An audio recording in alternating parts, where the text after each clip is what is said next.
Hello guys, in this video I'm gonna show you how to look a folder in Windows 11.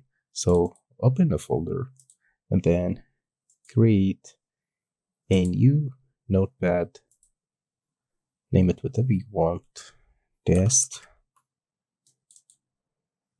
then paste this text right here and change the password. Please make sure to like and subscribe for more videos. By the way, I will pin the text in the comment section, and then you need to save as Locker.bat. Make sure to make it .bat. Save. That's it. And delete the test right here. Double click on lock. It will open a new private folder.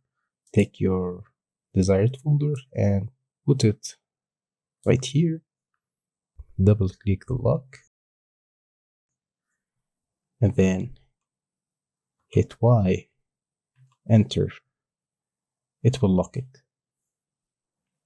And if you want to unlock the folder again, just click the lock and enter the password STTP.